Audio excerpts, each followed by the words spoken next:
ሰላም ሰላም ዩናይትዳውያን እንዴት ናችሁ? ተወዳጆች ሁሉ ሰላም።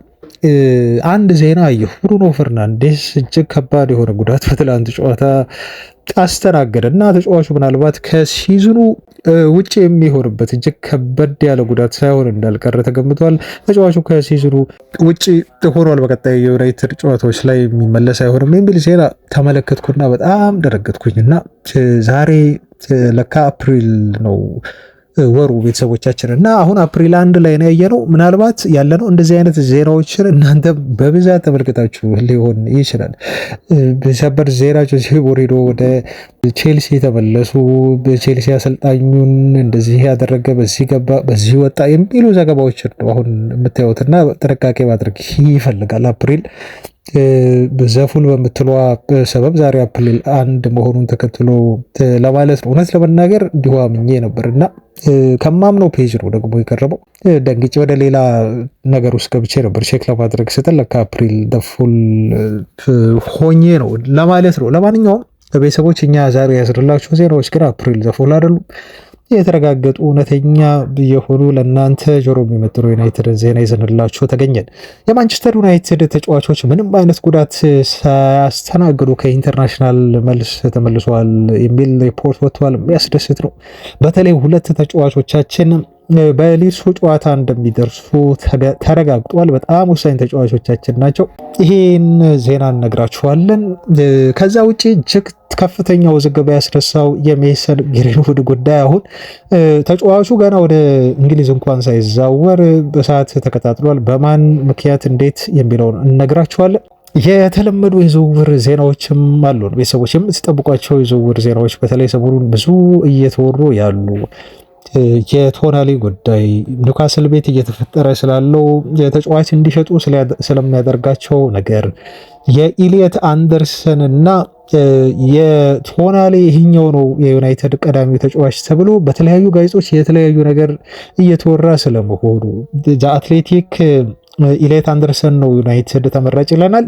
ሌሎች ደግሞ እነ ፋብሪዞ እንዲሁ ቶናሊ ቁጥር 1 ነው ይሉናል። የትኛውን መረጃዎች ውስጥ ለምንድን ነው ይሄንን ያሉት የሚለውን ምላሽ እንዲሁ ልሰጣችሁ ሞክራለሁ። ቤተሰቦቻችን ብቻ እናንተ ቪዲዮን ላይክ አድርጉልን፣ እንዲሁም ኮሜንት፣ ሀሳብ አስተያየቶቻችሁን ስጡ። ሼር ብታደርጉልን እጅግ ደስ ይለናል። አድማጮች አብራችሁን ሁኑ። መልካም ቆይታ። በቅድሚያ በጣም አስደሳች ዜና ልንገራችሁ። ከኢንተርናሽናል ብሬክ የማንቸስተር ዩናይትድ ተጫዋች ጉዳት ሪፖርት ሳይደረግ ተጫዋቾቻችን ተመልሰዋል ወይም ይመልሳሉ በሚለው ዜናውን እንደነገራችሁ በታላቅ ደስታ ነው። ቤተሰቦቻችን ምንም አይነት የጉዳት ሪፖርት የለም። የዩናይትድ ተጫዋቾችን በተመለከተ ትላንት ጨዋታቸውን ኦልሞስት አጠናቋል።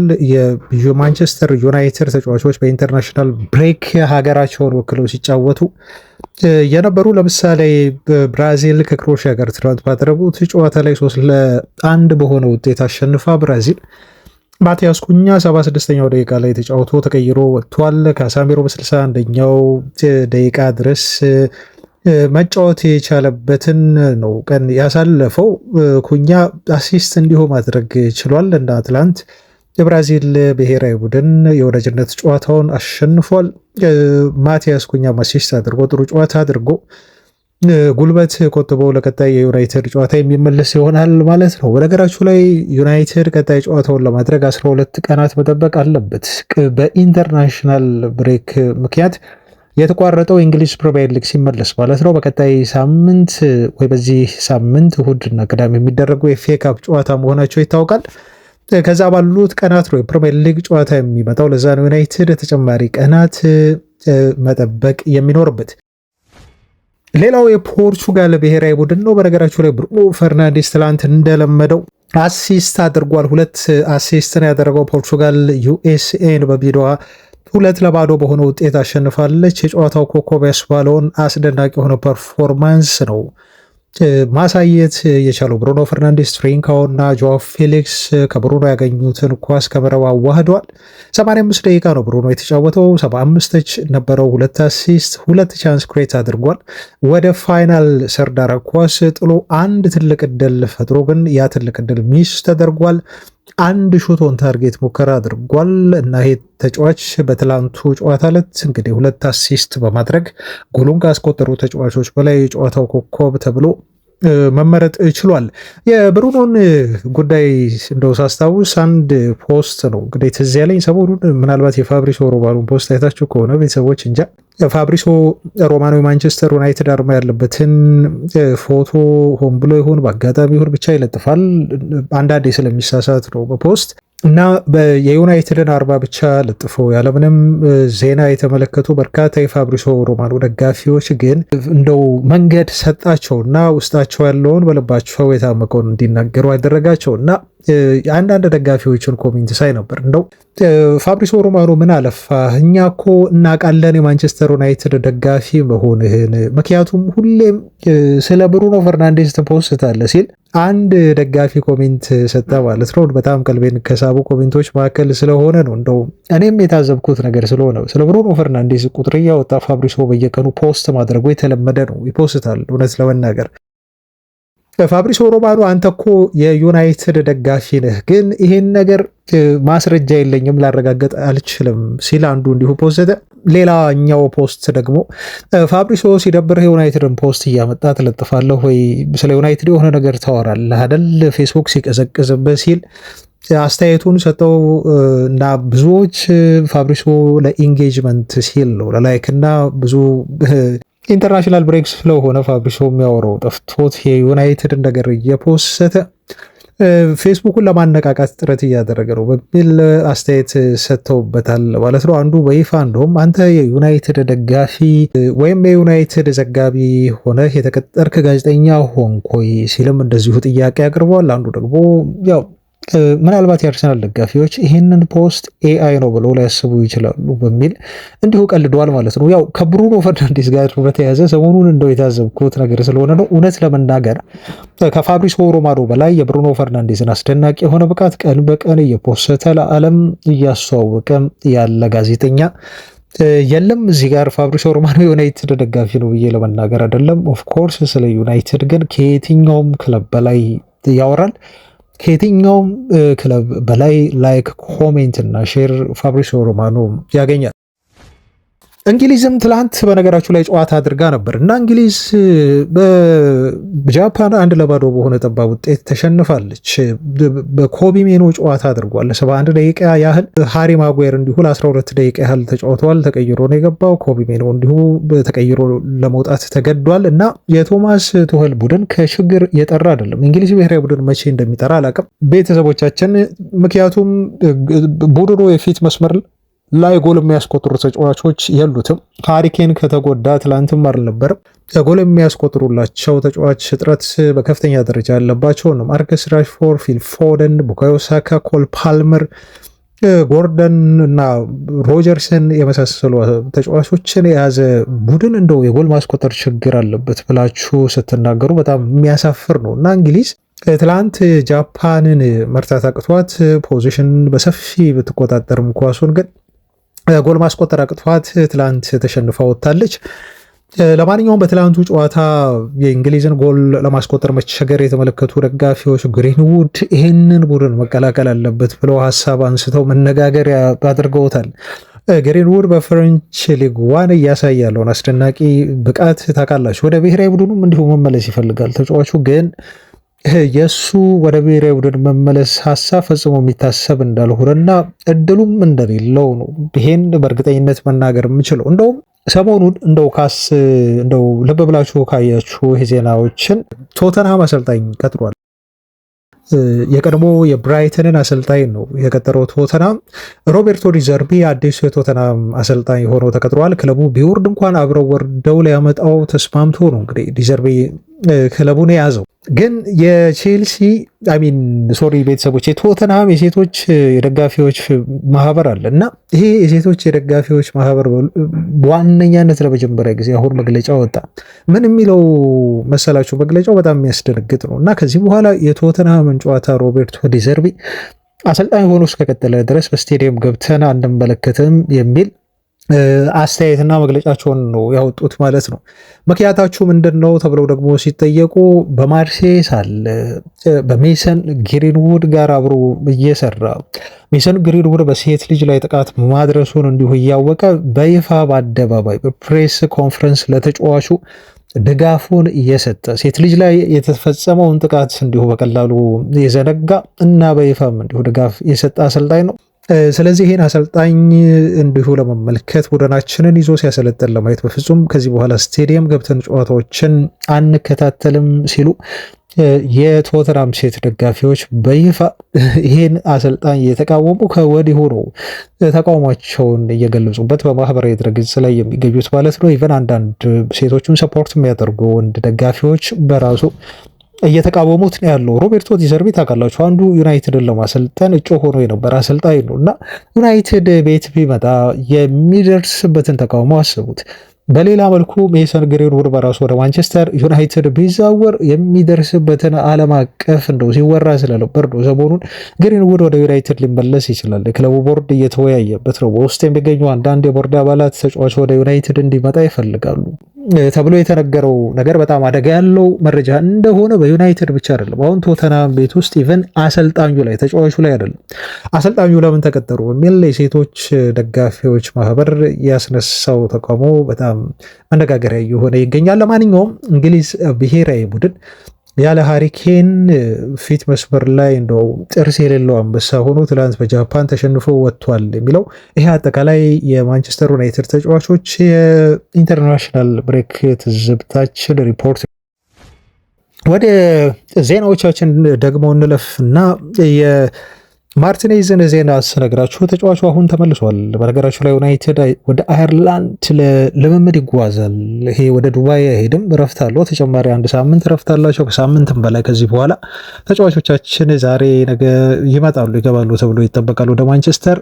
ከዛ አንድ ላይ ደግሞ ሰብሰብ ብለው ለተወሰኑ ጥቂት ቀናት ነው ወደ አየርላንድ የሚሄዱት። እዛ የልምምድ ስራዎችን በተረጋጋ መንፈስ ከካሪንግ ተርወተው ይሰራሉ ማለት ነው። ይህንን ለመምር ፕሮግራም ካደረጉ በኋላ ሲመለሱ የሚገጥሙት ሊድስ ዩናይትድን ነው። እንደምታውቁት ዩናይትድ በጣም ወሳኝ የሆነ ጨዋታ ነው እንግዲህ ከዚህ በኋላ የሚያደርገው እና ቀጣይ ጨዋታውን ማሸነፍ ለማንቸስተር ዩናይትድ አውሮፓ ሻምፒዮንስ ሊግ ተሳትፎ እኔ ኦልሬዲ 99.9% 86 ቢሰጠውም ዩናይትድ ሻምፒዮንስ ሊግ ገብቷል የሚል እምነት ነው ያለኝ። ከዚህ በኋላ ዩናይትድን ሻምፒዮንስ ሊግ እንዳይገባ የሚያደርግ ትክክል ከፊቱ ያለ አይመስለኝም። በዩናይትድ ጥንካሬ ብቻ አይደለም እንደዚህ በድፍረት የማውራው፣ በተፎካካሪ ቡድኖችም ደካማ በሆነ ብቃት ነው። ቼልሲ ቤት የተፈጠረውን ነገር ታውቃላችሁ። አሁን በራሱ ቲሙ እየታመሰ ነው። ቼልሲ ከፒኤስጂው ሽንፈት በኋላ ይበልጥ የሻምፒዮንስ ሊግ ተሳትፎን ለማግኘት አንድ ዓላማ የሚጫወት ቲም አይደለም። በጣም ጠንካራ ጨዋታም አለባቸው። ከባባድ ጨዋታዎች ናቸው የሚጠብቃቸው። ቪላ ነው እንዳጀማመሩ አይደለም። ሊቨርፑል ደግሞ ትልቅ የሆነ የአውሮፓ ሻምፒዮንስ ሊግ ከፊቱ አለ። ያም ትልቅ ፈተና ነው። ፕላስ ነጥብ እየጣለ ነው የሚገኘው ሊቨርፑል። ዩናይትድ ብቸኛው ፎከሱ ትኩረቱ በሙሉ አንድ የፕሪሚየር ሊግ ጨዋታ ላይ የሆነ በቂ የሆነ ረፍት አግኝቶ የሚጫወት ቡድን ከቀሩት የፕሪሚየር ሊግ ጨዋታዎች ደግሞ ኦልትራፎርድ ላይ በደጋፊ ፊት የሚያደርጋቸውን ጨዋታዎች ብቻ ማሸነፍ እነኛን ጨዋታዎች ብቻ ማሸነፍ ወደ አውሮፓ ቻምፒዮንስ ሊግ የሚያስገባውን ትኬት የሚቆርጥ ቡድን መሆኑን ተከትሎ ለዩናይትድ ከዚህ በኋላ ይህን ለማሳካት ቲሙ ይከብደዋል ብዬ በግሌ አላስብም። ተጫዋቾቻችን ለዓላማ ነው የሚጫወቱት። ዓላማ ካለን ደግሞ እንደው ሻምፒዮንስ ሊግ ለመግባት በጊዜ አሸንፈን ጨዋታዎችን ማረጋገጥ የምንችልበት አእምሯዊ ዝግጅነት የያዙ ጥሩ ተጫዋቾች ስላሉን ከአምናው ይልቅ ዘንድሮ ያን እናሳካለን የሚል እምነቴ በጣም ጠንካራ ስለሆነ ነው ኦልሞስት ዩናይትድ የአውሮፓ ሻምፒዮንስ ሊግ ተሳትፏል የሚል የተረጋገጠ እንዲሁ ግምቴን የምነግራችሁና አንዱ እንደው ማሳያ አድርጌ ዩናይትድ ሻምፒዮንስ ሊግ ይገባል ብዬ በእርግጠኝነት እንዳወራ የሚያደርገኝ የዶርጉ መመለስ አንደኛው። እውነት ለመናገር ቤተሰቦቻችን ዩናይትድ ዶርጉን በጣም ሚስ አድርጎታል። ቦታው ዩናይትድ በማጥቃት በመከላከልም በሉት በሁለቱም እጅግ ተዳግሟል። እኔ ዶርጉ ዩናይትድ የማይታይ መሳሪያ አድርጌ ነው ቆጥሮ ተጫዋቹ ያለው ፍጥነት፣ ረባሽነቱ የተቃራኒ ቡድን ተከላካዮችን እረፍት ይነሳል። ሲከላከል ቡድኑን በደንብ ነው የሚያግዘው። ዶርጉ ሲያጠቃም በፍጥነት በትራንዚሽን እንዲሄድ በአንዳንድ ፓሶቹን ክሮሶቹን እንዲሁ የሚያስተካክል ከሆነ አሁን ኦፍኮርስ እየተስተካከለ ያለ ልጅ ነው። ፕላስ ወደፊት እየሄደ ደግሞ አንዳንድ ጊዜ ጎል እድሎች ከመፍጠር አልፎ ተጫዋቹ በራሱ ጎል ማስቆጠር እንደሚችል ከጉዳቱ በፊት በነበሩ ጥቂት ጨዋታዎች ላይ አሳይቶናል። በጣም ጥሩ ሂደት ላይ ጥሩ ጉዞ ላይ የነበረ ልጅ ነው የተጎዳውና የእሱ መምጣት እና ቲሙን መቀላቀል ይበልጥ ለዩናይትድ በውስጥ ነው የሚሆነው ለቀሪው ጨዋታዎች። ከዛ በተረፈ ደግሞ ማርቲኔዝም መመለሱ አሁን ልምምድ መጀመሩ ተጫዋቹ በኢንተርናሽናልም ጨዋታዎች ላይ አልተጠራም፣ አልተሳተፈም። ስለዚህ ሙሉ ትኩረቱን ማገገም ላይ አድርጎ የቆየ ተጫዋች ነው። የዚህ ልጅ መመለስ ደግሞ ለዩናይትድ ዲፌንስ እንደው ስታቢሊቲን የሚፈጥር ከሃሪ ማጉዌር ጋር በሚፈጥረው ጥምረት ምክንያት ዩናይትድን ወደ አውሮፓ ሻምፒዮንስ ሊግ እንዲገባ በደንብ ማገዝ የሚችል ተጫዋች በመሆኑ ከ10 ወይ 12 ቀን በኋላ ለምናደርጋቸው የሊጉ ጨዋታዎች ላይ በኦልድ ትራፎርድ እነኚህ ሁለት ተጫዋቾች ከጉዳታቸው አገግመው መመለስ ለዩናይትድ ትልቅ ዜና ነው በሚል ነው እንግዲህ ይሄ አስደሳች የሆነ ዜና ወደ እናንተ እንደዚሁ የደረሰው። ቀጥለናል። የተለያዩ ዜናዎችን ደግሞ ማድረስ ዜናው ልቀጥል። ከዝውውር ጋር የተያዙ ናቸው ከዚህ በኋላ ያሉኝ አብዛኞቹ ዜናዎች። እናንተም በተለመደ መልኩ እንደምታደርጉት እንደ ቀድሞዎቹ ቪዲዮ ላይክ እያደረጋችሁ ቀጣይ ዜናዎችን እንድትከታተሉ በድጋሚ ይጠይቃሉ። የኒውካስልን ዜና ላድረሳችሁ እና በቅድሚያ ኒውካስል ዩናይትዶች በዩኤፋ ሕግ ክስ ቀርቦባቸዋል በጥሰት ምክንያት ማለት ነው እና ክለቡ በገቢ ምክንያት አገኘሁኝ ያለው እና ከእህት ኩባንያ ጋር ስምምነት ፈጽሞ ያው በአረቦች እንደያዘ ኒውካስል የታወቀ ነው እና ክለቡ 130 ሚሊዮን ፓውንድ የሚጠጋ ገንዘብ መዝግቡልኝ በሚል እንደ ገቢ እንዲቆጠርለት እንዲመዘገብለት ክለቡ ጥያቄ አቅርቦ ነበር። ግን የአውሮፓ እግር ኳስ ማህበር ገንዘቡ ከምንድን ነው እናት ድርጅት የተገኘ ገንዘብ ነው እና ይሄን ገንዘብ አልቀበለውም እና ምናልባትም ቅጣት ልጥል ይችላሉ የሚል ክለቡ ላይ እንዲሁ ይህንን ነገር አሳውቆ ወደ ምርመራ ገብቶ ቀጣይ ከፍተኛ የሆነ ቅጣት ኒውካስል ሊጠብቀው ይችላል ተብሎ ሁሉ ሲነገር ነበር እና ይሄ አሁን የቅጣት ስጋት አሁንም ክለቡ ላይ እንዳለበት ነው። ቤተሰቦች ይሄ የቅጣት ስጋት ደግሞ እንደው ለዝውውር በር ይከፍታል። በዩናይትድ የሚፈለጉ ተጫዋቾችን ክለቡ ለገበያ አውጥቶ ሊሸጥ ይችላል እንዲባል አስችሏል ማለት ነው። ምክንያቱም እነኝህን ተጫዋቾች በመሸጥ ክለቡ አትረፎ ማስመዝገብ ስላለበት ነው። ግዴታ በዛ ክስ የሚጠየቅ ከሆነ በዚህ ደግሞ ባላንሱን ማስተካከል መቻል አለበት። ከቅጣት ለመዳን ለአንድ ዓመት ብቻ አይደለም ለቀጣዮቹ ዓመታት ከአውሮፓ መድረኮች ሁሉ ሊታገድ ይችላል ተብሎ ነው። በእንግሊዝ እግር ኳስ ማህበር ሕግ አይደለም በአውሮፓ እግር ኳስ ማህበር ሕግ መሰረት ክለቡ ተከሶ ያለው ማለት ነው እና ለዩናይትድ በር ተከፈተ። ኒውካስል ዩናይትዶችን በቀጣይ ሲዘን በአውሮፓ ሻምፒዮንስ ሊግ ተሳትፎ ስለማያደርጉ በቃ ክለቡ አሁን የሚፈለጉትን ተጫዋቾች በተለይ እነ ቶናሌን እና እነ ብሩኖ ጊማሬሽን ለመሸጥ ወደ ገበያ ያወጣል የሚለው ጉዳይ ተጠናክሮ እንዲወራ ሆኗል ማለት ነው። አንዱ ይሄ ነው። እንግዲህ ሌላኛው ከኒውካስል ጋር የተያዘው ዜና ምንድን ነው? አይዛክን 125 ሚሊዮን ፓውንድ ነው ለሊቨርፑል እየሸጡት ባለፈው ሰመር ላይ። ግን ስፔንድ ያደረጉት ገንዘብ ደግሞ በድምሩ ወደ 250 ሚሊዮን ፓውንድ ነው። በጣም ከፍተኛ ገንዘብ አውጥተው ደግሞ ተጫዋቾችን በዛው ልክ አስፈርመዋል ማለት ነው ኒውካስሎች። ነገር ግን ለቀጣይ ክረምት ላይ በቀጣይ ሲዝን የአውሮፓ መድረክ ተሳትፎ ስለሌላቸው ክለቡ እጁ ይታሰራል፣ ይለጎማል ማለት ነው። ምክንያቱም አምና ብዙ ገንዘብ አውጥተዋል፣ ካስገቡት ገቢ በላይ ነው እንዲሁ ያወጡት። ስለዚህ የዘንድሮን እንዲሁ አወጣጣቸውን ባላንስ ለማድረግ ግዴታ ተጫዋች ክለቡ መሸጥ አለበት ተብሎ ነው ማለት ነው። እንደነ ቶናሊ እና በጎርደን ልክ ያሉ ተጫዋቾችን ለመሸጥ ክለቡ እንደሚገደድ በተለይ ያለ አውሮፓ ሻምፒዮንስ ሊግ እየተገለጸ የሚገኘው ማለት ነው እና አሁን ኒውካስል ላይ ጫና እየበረታ ያለ ነው የሚመስለው። ወሳኝና ቁልፍ የሆኑ የክለቡን ተጫዋቾች ለመሸጥ ክለቡ የሚገደድባቸው በርካታ ምክንያቶች እየተነሱ ነው የሚገኘው። ስለዚህ አምናውን ሽያጭ ዘንድሮም ይፈጽሙታል። በና አይዛክ ደረጃ ያሉ ተጫዋቾቻቸውንም ለገበያ አውጥተው ለመሸጥ ይገደዳሉ ተብሎ እየተዘገበ ይገኛል ማለት ነው። ግን እስካሁን ድረስ እዚህ ጋር ደግሞ ማስመር ያለብን ክሬግ ሆፕ የተባለው የዴይሊ ሜል ጋዜጠኛ እንደጻፈው ከሆነ ቤተሰቦች ኒውካስሎች እስካሁን ድረስ ቶናሊን ለመሸጥ ወይ ጊማሬሽን ለመሸጥ የትኛውንም ዋጋ አልለጠፉም እና የትኛውንም ኢንዲኬሽን አልሰጡም። ጨረፍታም የተናገሩት ነገር የለም። ምክንያቱም ሲዝኑ አላለቀም። አንድ ሁለተኛ እነኚህ ተጫዋቾችን ለመግዛት የመጣ የትኛውም ክለብ ይህን ያህል ገንዘብ መክፈል አለበት በሚል በራቸውን ክፍት አላደረጉም። ለዩናይትድም ለማንቸስተር ሲቲም ወይም ሌሎች ገዢና ፈላጊ ጠያቂ ክለቦች ማለት ነው እና እስካሁን ድረስ ኒውካስሎች እንደው ውስጥ ለውስጥ አሁን የዝውውር መስኮቱ ሲከፈትና እንደው ሲዝኑ ሲጠናቀቅ በራቸውን ክፍት አድርገው ስለ አንዳንድ ተጫዋቾቻቸው ዝውውር ያደምጣሉ፣ ቁጭ ብለው ይደራደራሉ ተብሎ ቢነገርም ግን እስካሁን የሰጡት ፍንጭ የለም ተጫዋች እንደሚሸጡ በሚል ይሄ ተዘግበዋል ማለት ነው። አንድ ይሄን መያዝ አለባቸው። ሌላው አንድ ተስፋ የሚሰጥ ነገር ላድረሳቸው የኒውካስሉ ሲኢኦ ዴቪድ ሆፕኪንሰን ተብለው ነው የሚጠሩት ከዘሰን ስፖርት ጋዜጣ ጋር ቃለ መጠይቅ አድርገው ነበር። በዚህ ቃለ መጠይቃቸው ላይ ትልቅ የሆነ ቦስት ነው የተናገሩት። ይሄ ቅድም ያወራንበትን ነገር ሊያጠናክር የሚችል ምላሽ ሰጥተዋል። በተለይ አንዳንድ ተጫዋቾችን እንዲሸጡ ሊገደደው የሚችሉበትን ድል እንዳለ ሲጠየቁ እንደዚህ ሲሉ መልሰዋል።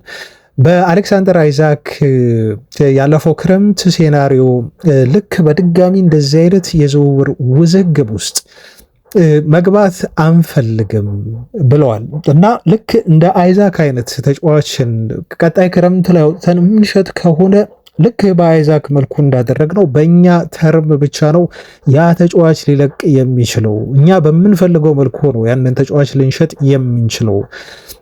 ምክንያቱም ምናልባት የክለባችንን ጥቅም ለማስከበር ነው እኛ እዚህ ያለ ነው።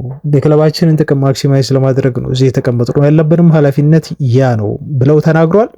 ስትራቴጂያችን ግልጽ ነው። እሱም በደንብ አድርገን እንገዛለን፣ እንደዚሁም ስንሸጥ በደንብ አድርገን በጥሩ ዋጋ እንሸጣለን እና ይሄ ፖሊሲያችን ነው በቀጣይ ክረምትም የምንተገብረው ፖሊሲ ነው በሚል ነው ማለት ነው እንግዲህ የተናገሩት እና ይሄ እንደምን ተደርጎ ተወሰደ? ያው ኒውካስል ዩናይትድ ሻጭ ክለብ ነው እና ንግግራቸው ጥሩ ገንዘብ የሚመጣ ከሆነ ለቶናሊ የሚሆን ለየትኛውም ተጫዋች በቀላሉ አንለቅም፣ በእኛ ተርም በእኛ ፍላጎትና በእኛ ባስቀመጥነው የገንዘብ ልክ ካልሆነ ግን የትኛውንም ክለብ አለቅም፣ ግን እንገዛለንም ተጫዋች እንሸጣለንም የሚል መልእክትን ያስተላልፉት ተብሎ ለቶናሊ ዝውውር ለዩናይትድ በራቸውን ክፍት አደረጉ በሚል እንዲወራባቸው ሆነዋል ማለት ነው። ኒውካስሉ በሲኢኦ የሰጡት አስተያየት ነው ይሄ። ወደ ዜናዎቻችን እንለፍ። ደግሞ አሁን የፋብሪሶ ሮማኖን መረጃ ልንገራችሁ። በቶናሊ ዝውውር በተመለከተ ፋብሪሶ ሮማኖ እንደዚህ ብለዋል ቃል በቃል ከዚህ በፊት የእንግሊዝ ክለቦች በቶናሊ ዝውውር ላይ ያደረጉትን ሪፖርት በጣም አከብራለሁ ሲል ተናገረ። ትላንት ዘ አትሌቲክ የተባለው ጋዜጣ ምን ብሎ ነበር?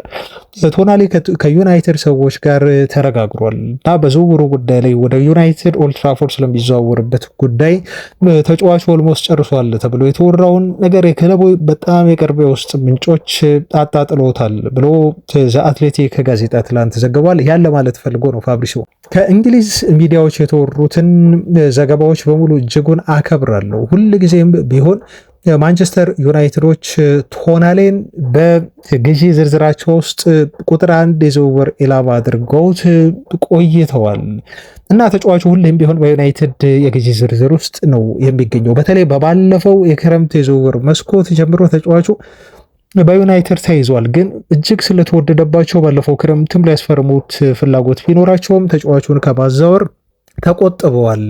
አሁን ላይ ግን አለ ፋብሪሶ፣ አሁን ላይ ግን ማረጋግጥላችሁ ነገር ቢኖር ተጫዋቹ አሁንም ቢሆን ከማንቸስተር ዩናይትድ ሰዎች ጋር ኮንታክት አለው በዚህ ዓመት ነው ሲል ፋብሪሶ የተናገረው። 2026 የፈረንጆቹ ዓመት ከገባ በኋላ በጣም በቅርብ የማንቸስተር ዩናይትድ ሰዎችና የተጫዋቹ ወኪሎች ግንኙነት ነበራቸው ሲል ፋብሪሶ ሮማኖ ይሄ ጉዳይ ከክለቡ ቅርብ ምንጮች ተጣጥሎብኛል ያለውን የዘ አትሌቲክን ዘገባ እንዲሁ ሊቀይር የሚችል አስተያየቱን ሰጥቷል። ስለዚህ ባለፈው ክረምት አይደለም አሁን በዚህ ሰዓት የዩናይትድ ሰዎችና የቶናሊ ሰዎች በግንኙነት አድርገዋል ወይም ኮንታክት አላቸው። ይሄ ኮንታክት በተጫዋቹ ዝውውር ዙሪያ ያጠነጠነ ነው። ግን እስካሁን ድረስ ዩናይትዶች ፍንጭ አላገኙም። ተጫዋቹ በምን ያህል ዋጋ በኒውካስል ሊሸጥ እንደሚችል ከዛኛው ክለብ ወገን የመጣ ምንም አይነት ምላሽ የለም። አንድ ነገር ላረጋግጥላችሁ፣ በቶናሊ ዝውውር ዙሪያ ዩናይትድ የእቅዱ ወይም የዝውውሩ አካል አድርጎ አማካይ ክፍል ላይ ቢይዘውም ግን ይህን ነገር ደግሞ ያስፈሩበት ዩናይትድ ለተጫዋቹ ዝውውር ክሬዚ መኒ አያወጣም በሚል ፋብሪዞ ሮማኖ በዚህ ጉዳይ ላይ ምላሽ ሰጠ ማለት ነው። እንግዲህ ክሬዚ የምትለዋን ገንዘብ እናንተ እንዴት አድርጋችሁ እንደምትረዷት አላውቅም። ቤተሰቦቻችን ምናልባት ከ100 ሚሊዮን ፓውንድ በላይ በጣም የተጋነነ ገንዘብ ሊሆን ይችላል። ኒውካስል ዩናይትዶች ተጫዋቹን ለመሸጥ ይጠይቃሉ ተብሎ የሚጠበቀው ገንዘብ ነው። ስለዚህ እንደ አይዛክ አይነት ለምሳሌ አሁን ወደ ሊቨርፑል ከመሄዱ በፊት 130 ክፈሉን ነው አይደል ያሉት። ምናልባት ለቶናሊ 120 ምናምን ሊጠይቁ ይችላሉ። እንደዚህ አይነት ገንዘብ ከጠየቁ እንደ ፋብሪዞ የሁላችሁ አነጋገር ከሆነ ዩናይትድ ሊያተኮር ሽፍት ሊያደርግ የሚችለው ወደ ኢሌት አንደርሰን ነው። ምክንያቱም ኢሌት አንደርሰን በቀላሉ ምናልባት በ90 ወይ በ80 ወይ በ100 አካባቢ ሊገኝ ይችላል ማለት ነው። ኒውካስሎች አቋማቸው ይታወቃል፣ በጣም ጥብቅ ናቸው። ዩናይትድ ክሬዚ አይሆንም ነው በቶናሊ ጉዳይ ላይ ኮንታክት ሊያደርጓቸው ይችላሉ፣ ፕራይሱን ሊያውቁ ይችላሉ፣ ኒውካስሎች ሊናገሩ ይችላሉ። በጣም ብዙ ከሆነ ግን ቶሎ ብለው ነው ዩናይትድ ከርቭ የሚያደርገው እና ሌሎች በጣም ብዙ ሊስቶች ያሏቸው እነኚህ ሊስቶችን ይመለከታሉ ማለት ነው። በአማራጭነት የያዟቸውን ተጫዋቾች ላይ ለማዘዋወር ትኩረት ያደርጋሉ። ምክንያቱም በኒውካስል በኩል ያለውን አቋም ዩናይትዶች ስቲል ያውቃሉ። ቶናሊን ለማስፈረም የሁላችሁ ሪፖርቶችን ነው አሁን ነግራችሁ። ቶናሊን ለማስፈረም በሚያደርጉት እንቅስቃሴ ዝውውሩ ቀላል እንደማይሆን በተለይ በኒውካስል ወገን ከባድ የሆነ ምላሽ እና ከባድ የሆነ ጠንካራ ገንዘብ የሚፈልግ እና ተጫዋቹን ያለመልቀቅ ነገር ሊመጣ እንደሚችል ዩናይትዶች በደንብ አድርጎ ያውቃሉ እና ግን ቶሎ ይታጠፋሉ ነው እዛ ቦታ ላይ አይቆዩም፣ ብዙ ገንዘብም አያወጡም በሚል ስለዚህ ተጫዋቹ ሁኔታ ያለውን ነገር ፋብሪዞ ሮማኖ በዚህ መልኩ ግልጽ አድርጎታል። ወደ ኢሌት አንደርሰን ደግሞ እንለፍ። ይኸውላችሁ ኢሌት አንደርሰንን በተመለከተ ደግሞ አሁን እየወጣ ያለው መረጃ ምን መሰላችሁ? ዘ አትሌቲክ ጋዜጣ የቶናሊን ዜና አጣጥሎ ወይም ቶናሊ የዩናይትድ የዝውውር ኢላማ አይደለም አላሉም እነሱ። ኦፍኮርስ ኢላማ ሊሆን ይችላል ወይ ሊስት ውስጥ ሊኖር ይችላል። ግን ደግሞ ክለቡ አሁን የሚፈልገው በቁጥር አንድነት ሊያዛውረው ፍላጎት ያለው ኢሌት አንደርሰንን ነው ከቶናሊ ይልቅ በሚል ዘ አትሌቲክ ዘግቧል። እንግዲህ ዘ አትሌቲክን በጣም የሚታመን ጋዜጣ ነው ታውቃላችሁ። እና ትላንት 100 ሚሊዮን ፓውንድ ክፈሉ ወይ 100 ይህን ተጫዋች ወይ 100 መክፈል አይነት ሀሳብ ነው ፎረስቶች ያነሱት። በዚህ ልጅ ዝውውር ላይ ወይ 100 ለመክፈል ዩናይትድ ይገደዳል ማለት ነው። እና ምን አለ መሰላችሁ ናታን ዛልት ደግሞ ይህን ጉዳይ ሲያብራራው የዴይሊ ሜል ጋዜጣ ጸሐፊ ነው፣ በጣም የሚታመን ነው። እሱም እንደዚህ ያለ ጉዳዩን ግልጽ ሲያደርገው ምናልባት ፕላን ኤው ኢሌት አንደርሰን ከሆነ አለ ፕላን ቢያቸው ደግሞ ዩናይትዶች ቶናሊ ይሆናል ሲል ነው ይሄ ያለውን የመረጃ መምታታት ግልጽ ለማድረግ ሙከራ ያደርገው። ምክንያቱም አንዳንድ ጋዜጦች ቶናሊ ቁጥር 1 ኢላማ ሆነ ይሉናል። አንዳንድ የዜና ምንጮች ደግሞ ይኸው በጣም የሚታመኑት ናቸው። ኦፍኮርስ እንደ ዘ አትሌቲክ ቶናሊ አይደለም ግን ኢሌት አንደርሰን ነው ቁጥር 1 ዝውውር ኢላማ ዩናይትድ ብለው እንደዚህ ይዘግባሉ ማለት ነው። ስለዚህ ናታን ዛልት ምናለ ኢሌት አንደርሰን ቁጥር 1 ኤ ላይ ነው ያለው፣ ፕላን ኤ ላይ። ቶናሊ ደግሞ ፕላን ቢ ላይ ነው ያለው። ዋርተን ደግሞ ፕላን ሲ ላይ ነው ያለው። እንደዚህ ነው ዩናይትዶች እየተንቀሳቀሱ የሚገኙት እና ይሄ የማስቀደም ጉዳይ ነው። ሶስቱም ዋነኛ የዝውውር ኢላማዎች ናቸው፣ ግን በቅደም ተከተል በሌቨል ነው ዩናይትዶች እየሰሩ። ይህን ካጣን ቢን ካጣን ደግሞ ወደ ሲ እንሄዳለን የሚል ምናልባት እስከ ዲኢኤፍ ጂም ሊሆን ይችላል። ዩናይትድ እንደያዛቸው አማራጮች በካርታ ሊስቱ ላይ የያዛቸው ተጫዋቾች አሉ አማካይ ክፍል ላይ እና በዛ መሰረት ነው ዩናይትድ እየተንቀሳቀሰ የሚገኘው እና ይሄ መምታታት እንደው የመረጃ ሐሰት ሆኖ ሳይሆን መረጃዎቹ የቅደም ተከተል ጉዳይ አንዱን የማስቀደም አንዱን የማስበለጥ ጉዳይ ስለሆነ ነው በሚል በዚህ መልኩ ስለ ሁኔታው ማብራሪያ ለመስጠት ሙከራ አድርጓል። የዘ አትሌቲኮ ጋዜጣ ግን እዚህ ጋር የተናገረው በጣም ጠቃሚ የሆነ መረጃ አለ። ምን አለ መሰላችሁ? ጄምስ ሆርካስትል የተባለ ጋዜጠኛ ነው ይሄን የተናገረው። ማንቸስተር ዩናይትዶች ኢሌት አንደርሰንን ለማስፈረም ከቶናሊ ይልቅ እንደው ሙሉ ትኩረታቸውን አድርገው ወደሱ ዝውውር የሚገቡ ከሆነ የሚያስፈርሙት ከዓለም ዋንጫው በፊት ነው ወይ ከዓለም ዋንጫው በፊት ኢሌት አንደርሰንን ያስፈርማሉ። ዓለም ዋንጫው ከደረሰና ተጫዋቹ ደግሞ ወደዛ የሚሄድ ከሆነ የዚህ ተጫዋች ወደ ዩናይትድ የመምጣት ነገር በጣም ጠባብ ነው ማለት ነው። ስለዚህ ሁለቱም ክለቦች ዩናይትድ ብቻ አይደለም ማንቸስተር ሲቲም ማንቸስተር ዩናይትድም የኢሌት አንደርሰንን ዝውውር በቀጣዮቹ ቀናት ከዓለም ዋንጫው በፊት ለማጠናቀቅ ነው ጥረት እያደረጉ የሚገኙት ብሎ ይሄን ነገር ግልጽ አድርጎልናል ማለት ነው። ይኸውላችሁ ቤተሰቦች አሁን የተረዳሁት ነገር ትላንትም ዜናዎችን በጣም ስሰበስብ ስመለከት ነበር። ዛሬም ይህን ጉዳይ ጨምሬ ቀጣዮቹ 12 እና 14 ቀናት በጣም ወሳኝ ናቸው ነው ተብሎ የተገለጸው። ሲቲዎች ይሄን አልካዱም። በጣም የምናምናቸው ጋዜጠኞች ሲቲዎች ከዩናይትድ ቀድመዋል ብለው አውርተዋል። እውነት ለመናገር በኢሌት አንደርሰን ዝውውር ላይ ሲቲዎች የቀደሙት ደግሞ የዝውውሩ እንቅስቃሴ ውስጥ ሲገቡ መጀመሪያም ቢሆን ቀድመው ተጫዋቹ ጋር ደርሰው ብዙ ነገር ያስረዱት ከዩናይትድ ቀድመው ብዙ ነገሮችን ከተጫዋቹ ጋር ኮንታክት ማድረግ የቻሉ ስለሆኑ ነው። ቀድሞውኑ ሪች ያደረጉት ተጫዋቹ ጋር ማለት ነው። ዩናይትድ ደግሞ አሁን ነው ዘግይቶ መጥቶ ተጫዋቹን ለማስፈረም እና ቁጥር አንድ የዝውውር ኢላማ ለማድረግ ወስኖ አሁን እየተንቀሳቀሰ ያለው ምናልባት ፐርፎርማንሱን ማየት ፈልገው ሊሆን ይችላል በደንብ እስከ ሲዝኑ ማጠናቀቂያ ጨዋታዎች ድረስ እና አሁን ሲቲ የቀደመው በዚህ ምክንያት ነው። ይሄን አድቫንቴጅ አሁን ይዘዋል ሲቲዎች ከዩናይትድ በላይ ሌሎች በተጫዋቹ በኩል መስራት ያለባቸውን ስራ እንደሰሩ ነው የሚያስቡት። ግን ደግሞ ዩናይትዶችም ቤዚክ የሆኑትን ነገሮች መሰረታዊ የሆኑትን ነገሮች በዚህ ተጫዋች ዝውውር ላይ አድርገው ጨርሰዋል። እንደ ቤን ጃኮብስ ገለጻ ከሆነ ሌክት ወርኮችን በደንብ አድርገው አጠናቀዋቸዋል ማለት ነው። ስለዚህ አሁን በቀጣዮቹ 2 ሳምንታት የሚፈጠረው ምንድነው? በተጫዋቹ ወገን የትኛውን ክለብ ሊመርጥ እንደሚችል ልጁ ፖሽ ማድረግ ነው። በቃ እኛን ምረጠን በማለት ልክ እንደ ምርጫ ቀስቀሳ ነው። በቃ ተጫዋቹ አንዱን ክለብ ተቀብሎ ውሳኔውን እንዲያሳውቅና ወደ ሌሎች ትኩረቶቻቸው ላይ ዩናይትድም እንግዲህ ከመጣ ልጁ እሰየው መጣ ፈረመ ነው። ቶናሊን ይተውታል።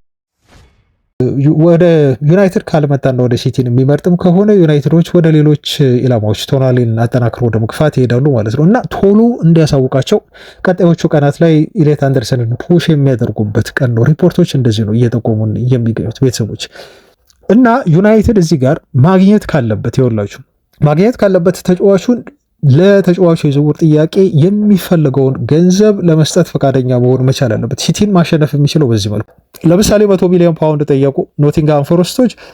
ዩናይትድ ይህን 100 ሚሊዮን ፓውንድ ለመክፈል ማቅማማት የለበትም። ምክንያቱም ሲቲዎች 100 ሚሊዮን ፓውንድ ለመክፈል ፈቃደኛ ላይሆኑ ይችላሉ።